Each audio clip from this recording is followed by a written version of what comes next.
Signora, scusate l'ardire di un tipo un tantino invadente, io sono quel tizio che abita proprio di fronte e quando ha rapito un barcone ve te ne mente. Mentre annacquate rose io vi ammiro di rimpetto, signor, che bella cosa quando spannite calze e reggipetto.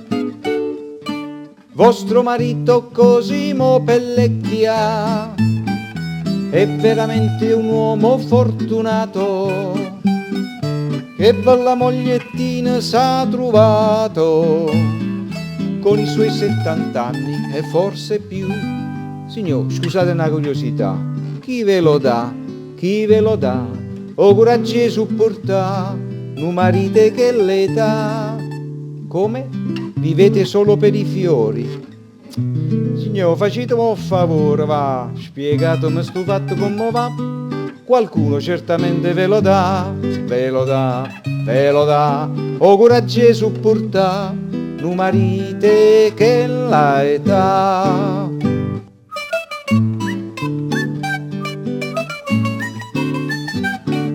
Signora, mi ha detto il portiere che voi strimpellate a chitarra, per questo prendete lezioni ogni dì puntualmente da quel giovanotto che arriva con lo strumento. Una suonatella al giorno è davvero un gran diletto, però vostro marito che fa mentre voi fate il minuetto? Dopo mangiato Cosimo Pellecchia, oltre al riposo non pretende niente, si fa un'oretta a letto allegramente, mentre voi solfeggiate sol si fa. Ah, mo capisco fatto come va, chi ve lo dà, chi ve lo dà, o coraggio di supportà, un marito che l'età.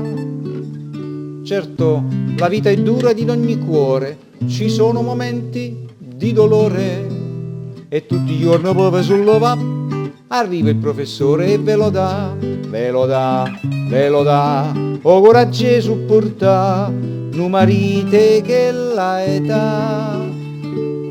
Signor, se un giorno per combinazione, si può mai sapere, il professore manca alla lezione, fatemi solo un segno là per là, arriva il sottoscritto e ve lo dà, ve lo dà, ve lo dà, o coraggio di supportà un marito che l'età.